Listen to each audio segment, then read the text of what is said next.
important, as the 2024 calendar year will close with a precious win at a time when City very much needed it. They've had to work really hard today, make no mistake about it. Leicester had chances in this match, but through Savinho and then Haaland, the Blues have gathered all 3 points. The final score at the King Power Stadium: Leicester City 0, City 2. Well, let's go back to the studio where Marc, Albrighton, Shaun, Wright-Phillips and Natalie will analyse it all. Welcome back to Match Day Live, and City have got a valuable 3 points in our last game of 2024. A goal for that man, Erling Haaland, sealed a 2-0 victory against Leicester. Thank you very much for joining us back on Match Day Live. I'm still joined in the studio by Shaun Wright-Phillips and by Marc Albrighton. Shaun, what do you make of the game overall? It was a win needed. I think the first half, I'd say City were on top, and in the second half it seemed like Leicester grew in confidence, became more aggressive in their pressing, and it did cause City a lot of problems, but they hang in there, and sometimes, especially away from home, you have to win ugly, and we take the 3 points, and most importantly the clean sheet, because it's something we haven't been keeping that often this year, so the clean sheet will be massive for the defenders and the goalkeeper. Very, very much. I mean, we are absolutely ecstatic at the 3 points, Marc, but I imagine you're still proud of your team today. Yeah, I think they've given a good account of themselves. I think City were more clinical in the end. Leicester had their chances in the second half. Vardy had a couple of chances when Anate's gone through, but they just didn't take the chances. Whereas Man City have took theirs, and that's the difference on the day. You might have just been noticing, City fans, if you recognised a face on the pitch there. That was Barry Murphy that you saw a couple of minutes ago.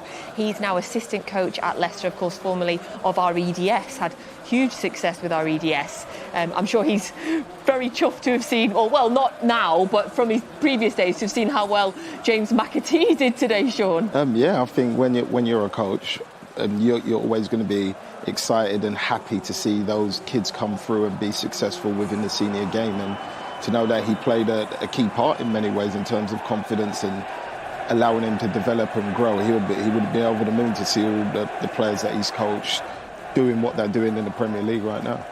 The City fans there, Bernardo Silva walking over to give his shirt, were immense throughout, so loud, some good old Mancunian humour in some of those songs as well. But the smiles there on the pitch, I mean, look at Erling Haaland with that big grin there. That was a big goal. Hadn't scored in 5 games before today, Shaun. Yeah, no, I wouldn't say he struggled, but I think you can see the difference when I'd say Savinho's on the wide left, and when Kevin's in there, as soon as Savinho gets the ball wide, he tries to make movements in the boxes, whereas sometimes if it's, say, a Doku, you don't know when the ball's coming in. And I don't think Doku always knows when the ball's coming in, but you can see what he's trying to do, whereas Kevin and Savinho will put the ball in those dangerous areas, and he got a goal from it, and he had a few opportunities as well to make it more. A win for Pep Guardiola as well on his 500th Manchester City game. He got a win. Oh, I like this. Oh, he's sending them over. He's Haaland saying, don't speak to me. Go and get your clap from the City fans that are cheering your name. I love that from Haaland as well. 500 games in charge for Pep Guardiola, and rightly having his name sung by the travelling Blues. We're going to go back over now to the King Power Stadium, pitch side with FG and Steve Howie. Full time from the King Power Stadium. Leicester City 0, Manchester City 2. We end 2024 with a victory. And look what it means to our supporters and our players behind us, Steve Howie. Yeah, well, it's only have to mean they've been magnificent for, dear me, how long?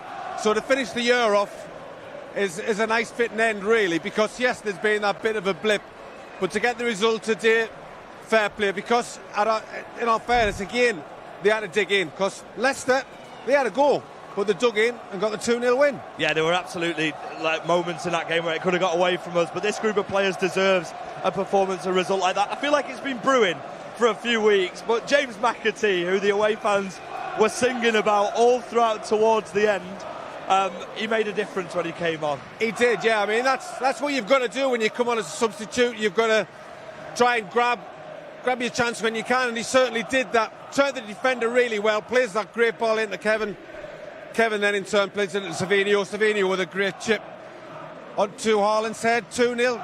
It's great to see Nathan Ake also walking around on the pitch, but our manager Pep Guardiola on the left-hand side is getting absolutely, deservedly so, praised by the away supporters. He was the last man there to clap the fans. Even Erling Haaland pushed him towards the away fans.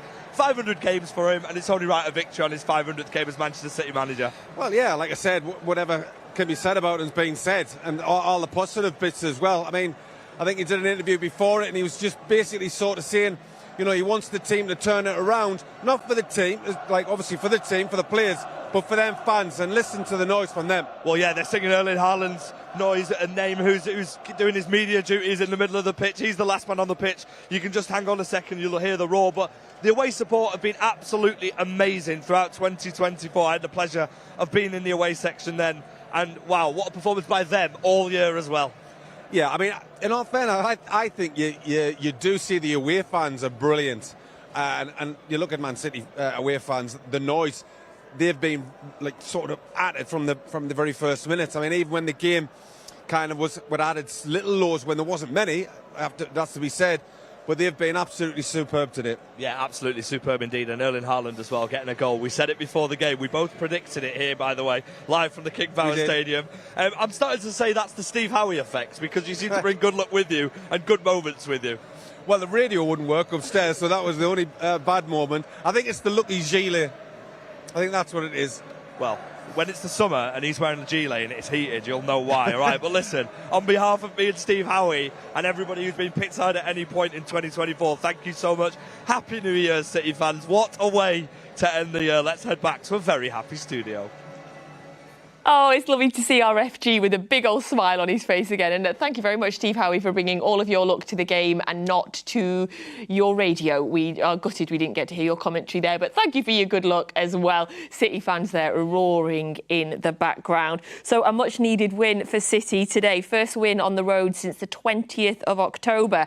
A clean sheet, a first goal in 5 for Erling Haaland and a first Premier League goal for Savinho. Lots and lots of positive signs today, even if it did feel like, I'm going to describe it as an ugly win, but sometimes you need an ugly win. But Marc, it could have been very, very different. When City were 1-0 up, Jamie Vardy had an opportunity that he missed. If that goes in at that point, obviously the game could be completely different. Yeah, I think that was a big moment in the game. I think the ball over to Vardy, and then his movement to get the other side of Ake was brilliant. So he's done everything right other than the finish. Just gets the finish wrong. But yeah, if that goes to 1-1, then it could be a different story. I think we spoke at half time about the points that City have lost from leading positions. So it's that was a big moment, and then as soon as the second goal goes in, you do feel that it's a mountain to climb then for Leicester. So it was done and dusted then. It was an ugly win, Shaun, but sometimes you just have to find a way of getting over the line. You just have to find a way of winning, and we've done that today. Oh yeah, you definitely do. I think we was talking about it off air, the fact that Ortega was kicking the ball.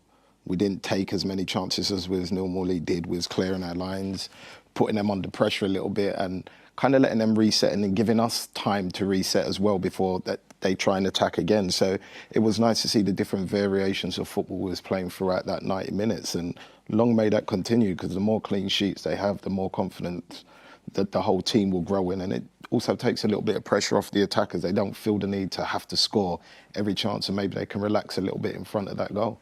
Yeah, talking about the kind of different way City were playing today, possession-wise, Leicester had more possession than City today, which is unheard of, really. I mean, I'm not sure the last time another team had more possession than we did. Does that reflect the way for you that City played, or how good Leicester were today? I think you have to give credit to Leicester and that squad of players and the tactics they went in there with. I thought they hanged in that game as long and as much as possible to create the chances they did. And I think as much as you would say we're not used to seeing City without the ball, but you give the credit where credit's due. And that, for me, they look fine in terms of if they can continue playing like that, they're not a team I would see going down if they can do that. But in respects of City, they just don't. It's nice to be able to play the game sometimes without the ball, and sometimes if you haven't got the ball and you're playing all those little cute, intricate passes deep in it, it's harder to get caught on transition because you're already set back in a position waiting for the ball to, obviously, for them to attack you. So maybe it might have played in our hands today because, as we know, as we both mentioned before, Leicester like to play in transition, and in many ways that could have kind of nullified that. So the last time we didn't have the most possession in a game was last season when we beat Spurs 2-0. So it's been a long old time since the team had more possession than us, Marc. But of course, that doesn't make you feel any better, I'm sure, because it's results that matter. But in terms of the game, there was a changing point, I felt, when James McAtee came on. We've not seen him too much this season. He's got a lot of promise. We've seen him when he's been out on loan in previous seasons, Sheffield United. What did you make of him when he came on? Yeah, I thought he was brilliant. I thought he showed a real positive attitude. I think he's come on.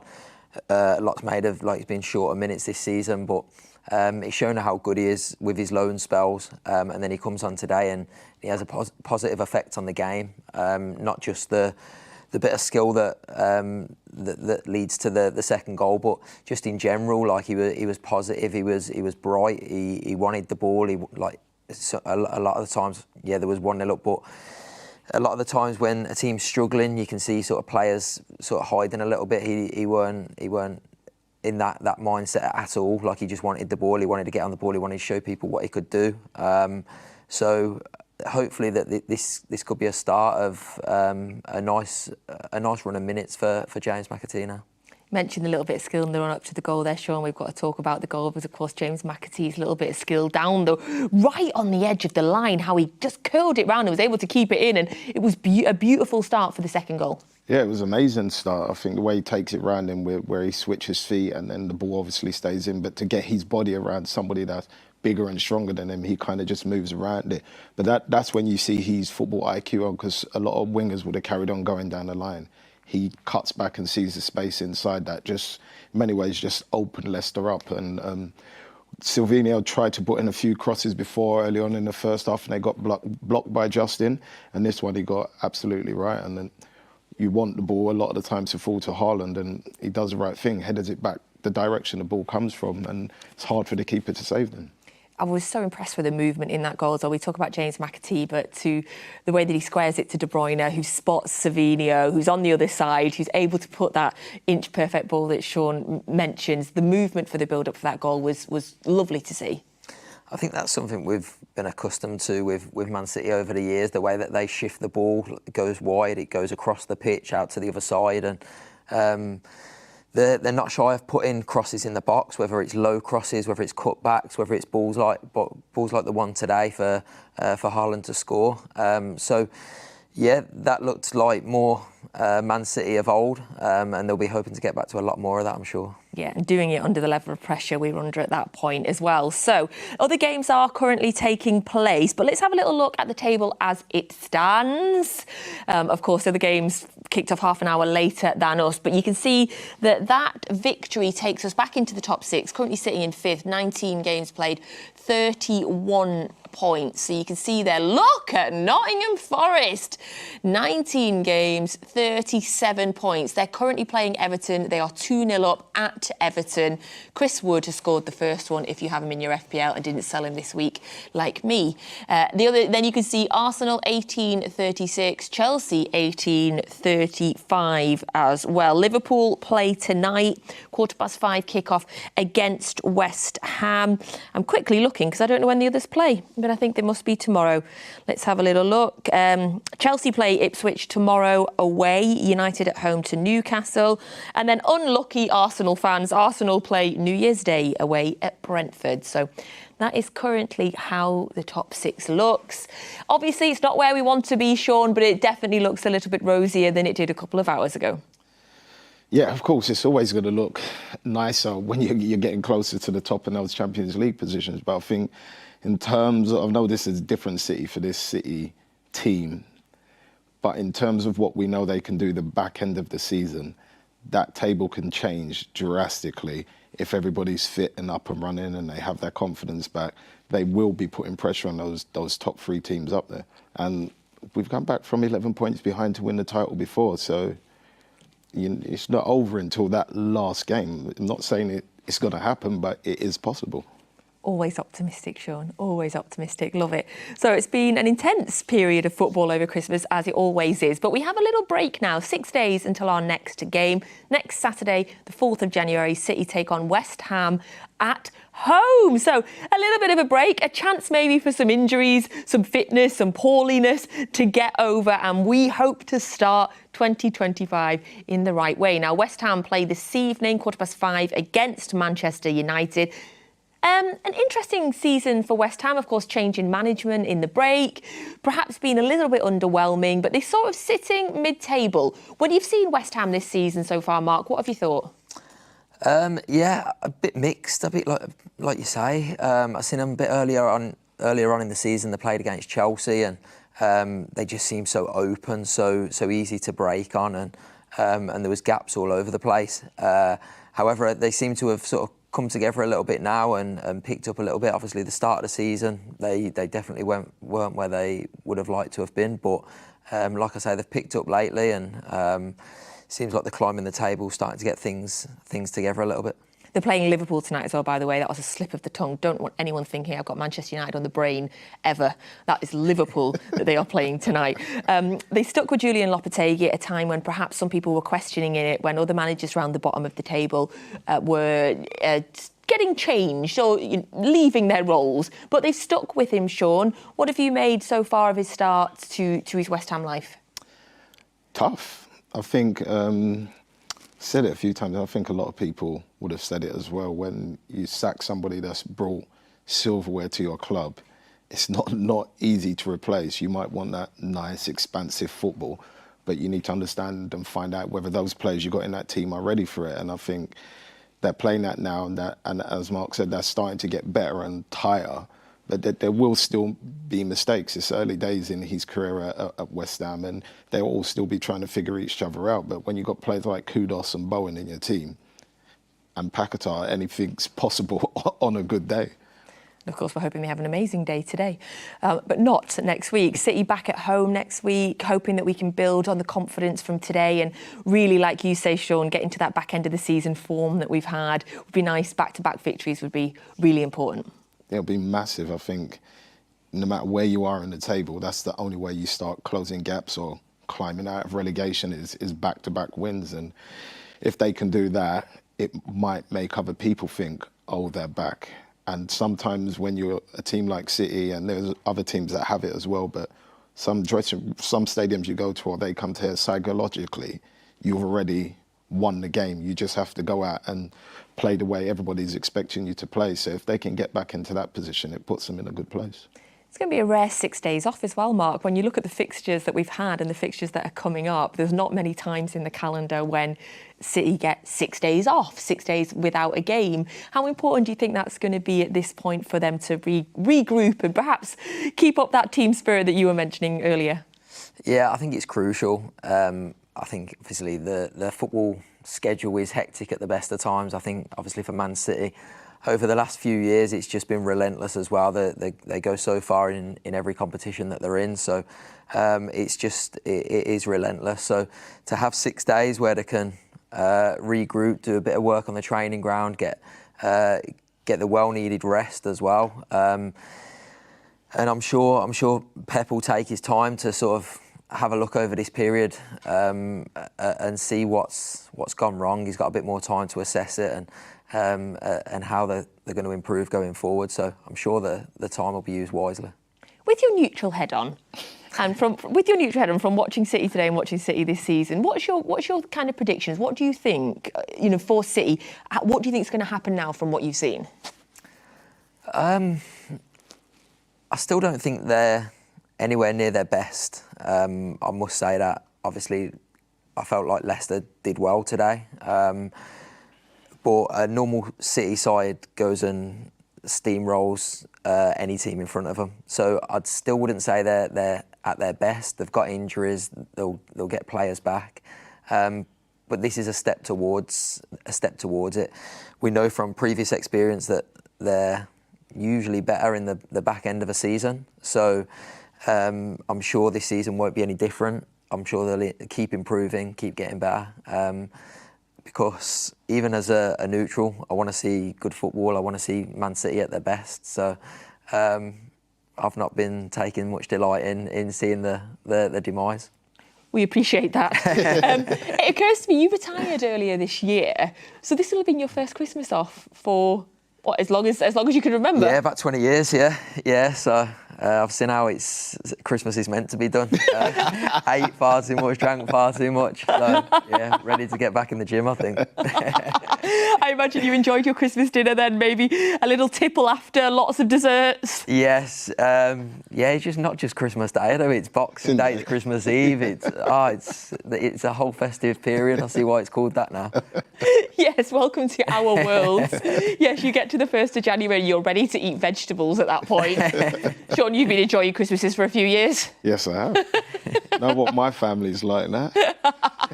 What's your New Year's plans? With the family again. Oh. Yeah, I'll be at my nan's with my mum. My brother's over from New Jersey, so my nieces and nephews, my daughter, so it'll be fun. Marc, first New Year's as well? Yeah, more eating, more drinking. I think I've got a bit of a family do at my house with the kids and parents and a few friends coming over. So looking forward to seeing the new year in. Absolutely, and very much deserved after 20 years of being very diligent over this period. Just before we go, FG, we've kept him very, very busy this year. We love our FG, but on Boxing Day, we kept him really, really, really busy. We sent him around the Etihad Stadium, running around, giving away special gifts to fans. And he made them draw their favourite City player. He made them reenact some commentary lines. He made them do it all. But it's you at home who has the power to decide which fans win the prizes. So head to mancity.com/FG Santa to cast your vote. The competition closes on the 4th of January. So it's mancity.com/FG Santa. Look at him there. Is there nothing that man can't do? Santa, gamer, presenter, look at him. So get yourselves on there, cast your vote, and let us know who you think deserves to win. Look at him just chilling. Honestly, the life that man lives. What a guy. Thank you. That's it. Thank you very much. Thank you for being here today. Shaun, at last. It's been a little while, hasn't it? But we've seen 3 points. Yeah. How are you feeling? Fine, just chilled. You know me, I'm kind of a laid-back, chilled person.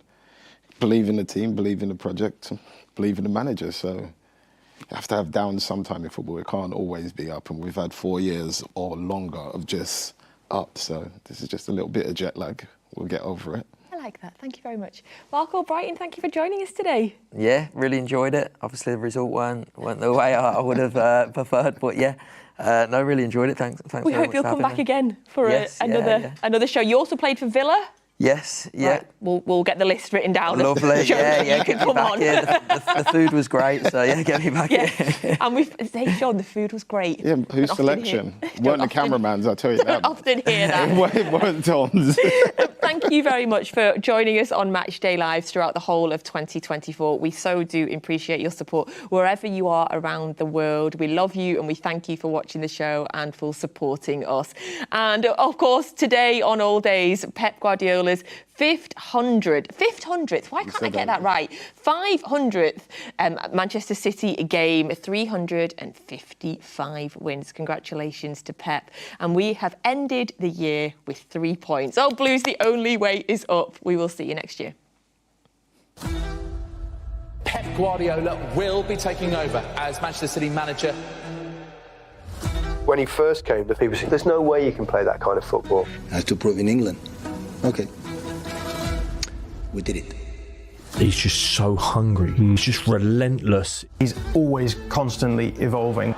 Manchester City are purring right from the off. Rocky! Oh, wow! I want to play serious. I want to be effective. It's another gorgeous Manchester City goal. We insist a lot with the players. It's a play simple. The rest is because we are good. De Bruyne. Oh, belter! The influence of Pep has just been immense. He changed the way we understand the football. Yeah, it just makes football look easy. Into the gap for Bernardo Silva. We're all going to Istanbul. Rodri, 1-0! When you're watching Pep City in full flow, it's like seeing a great conductor. And that is what champions do! Sometimes the football is nice. It's beautiful. And Foden's got a hat-trick too! It's Raheem Sterling! That wins titles! Formidable, absolutely sensational. Standards that you have to hit now are so high, they are so close to perfection. Had a look, had a hit! If you're going for the king, you best not miss. Bring on our champions. The guy's like a wizard. Players are completely under his spell. They win again and again. 21 on the spin. Goal after goal. Record after record. 100! Another milestone reached for Pep Guardiola.